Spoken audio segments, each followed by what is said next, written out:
पुष्कर में ब्रह्मा जी की देन माने या यहाँ का सोइल पानी माने, या हम तो ये मानते हैं कि हमारे ब्रह्मा जी की देन है पुष्कर में।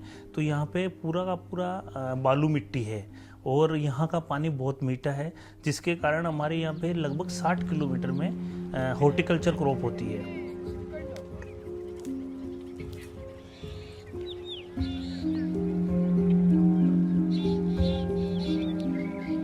तो हमारे पास में जो हमारे किसान हैं वो मेजरली गुलाब उगाते हैं। गुलाब में भी उनकी एक किस्म है जो देसी गुलाब भी बोलते हैं, पिंक गुलाब भी बोलते हैं, कुछ लोग उसको दमसक रोज भी बोलते हैं। और मिडिल मैन उस गुलाब को लेके अलग अलग फैक्ट्रीज में देते रहे।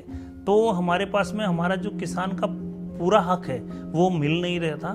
तो उसी कड़ी के अंदर हमें 2015 के अंदर कृषक विकास संस्थान अजमेर की जो संस्था है वो घूमते हुए आई और नाबार्ड का जो एक प्रोड्यूस फंड था उसके अंदर इस एपीओ का चयन किया गया। पहले हमारे यह था कि गुलाब के फूल तोड़ के हमें पुष्कर लेके जाने पड़ते थे। जैसे साधन की प्रॉब्लम है, हम पैदल जाके देख के आते थे और वहाँ से हमें 20 रुपये भी कम मिलते थे। यहाँ एपीओ में 20 रुपये एक्स्ट्रा देते हैं, वहाँ कम देते। जैसे 50 है तो 50 रुपये किलो ही देते थे वहाँ। तो हमारे जाने की भी दिक्कत थी कि यहाँ से पुष्कर कौन लेके जाए, किस घर में साधन है किस घर में नहीं है। हमारे पास तो कोई मोटरसाइकिल वगैरह नहीं है, तो हमें सिर पे ही लेके जाने पड़ते थे। अब पुष्कर वाले एपीओ में जुड़ने के बाद वो खुद आते हैं यहाँ और तोल के हमारी गुलाब लेके चले जाते हैं।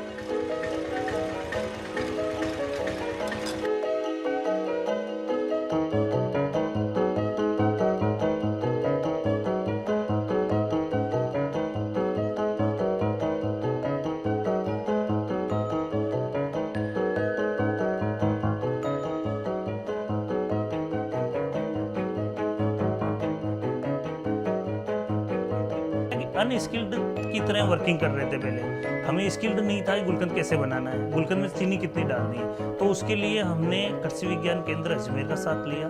Producer organisation promoting implementing agency POPI जिसे हम लोग कह रहे हैं, उनके सहयोग से या उनकी हैंड होल्डिंग से धीरे धीरे एफपीओ ने अपनी ग्रोथ करी। हमारा को नाबार्ड की तरफ से कुल 9,06,000 रुपये की ग्रांट जो है वो उपलब्ध कराई गई, जिसमें जो है इस एफपीओ के अंदर हमने जब शुरू में इसको गठन किया था इसका, उस समय इसमें 50 सदस्य थे। 2017 में इसके अंदर जो है सदस्यों की संख्या बढ़ के 510 हो गई और आज की डेट में 865 इसके अंदर से कुल शेयर होल्डर्स हैं। मेरी सिस्टर करती है, मैं करती हूँ, मेरी सास जी करते हैं, हम तीनों सासू भी करते हैं। बहुत अच्छा लगता है हमें, क्योंकि हम काम करते हैं तो हमारा टाइम पास भी हो जाता है और व्यर्थ समय भी नहीं निकलता और इनकम भी आती है। और इनकम आती है तो हमारा घर खर्च भी अच्छे से चलता है। हम सारी महिलाएं इकट्ठा होते हैं तो दिन अच्छा निकल जाता है और रिश्ता बन गया हमारा। पुष्कर और देवनगर के अलावा कुछ नहीं जानते थे। अब पुष्कर वाले एफपीओ में जुड़ने के बाद हमें जैसे नाबार्ड के द्वारा स्टॉल लगाई जाती है तो उसमें भी हमें भेजते हैं। जैसे जयपुर है, कोटा है, तो अलग अलग जगह भेजते हैं। अब हमें इतना कॉन्फिडेंस आ गया कि हम कहीं भी जा सकते हैं। काफ़ी जगह उन्होंने एग्जीबिशन लगवाई और उससे हमें बायर का प्लेटफॉर्म बहुत ज़बरदस्त मिला। तो उसकी वजह से हमारे प्रोडक्ट चलते गए। उन प्रोडक्ट को हमने जो कस्टमर थे हमारे उनसे रिव्यू लेते गए और प्रोडक्ट डेवलप करते गए हम।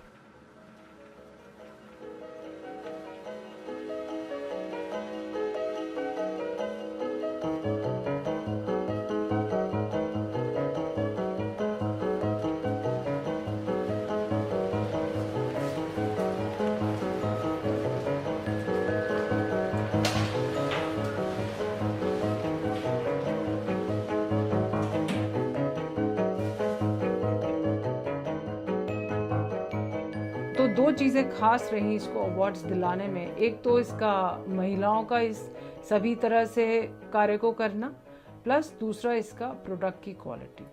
गुलकंद एक ऐसी चीज़ है जो सभी लोग इस्तेमाल करना पसंद करते हैं। इसके अलावा गुलाब का जो शरबत है या रोज़ वाटर है, ये हमारे डेली उसमें भी काफ़ी यूसेज में रहता है, तो लोगों को इसकी ज़रूरत भी पड़ती रहती है और इसका प्रोडक्ट क्वालिटी भी अच्छी रही है।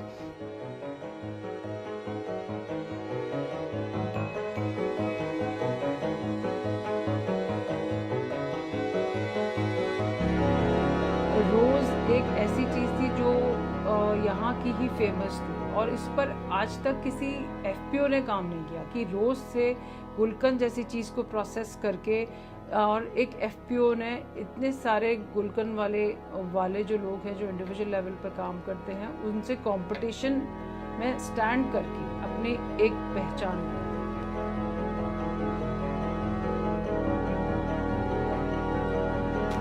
नाबार्ड को हम एक माने तो हमारी एक मदर की तरह काम किया है इस एपीओ को। यदि नाबार्ड नहीं होता तो हम जैसे ट्रेडिशनल अगर खेती करते आ रहे थे, जो हमारे समझ थी, जो मिडिल मैन हमारे काम शोषण कर रहे थे, वो हमारा सीन रहता। वो सीन देखते तो हमें बड़ा खौफनाक लगता है कि यदि आज नाबार्ड नहीं होता तो हमारी स्थिति उसी तरह होती जो आज के 5-7 साल पहले थी।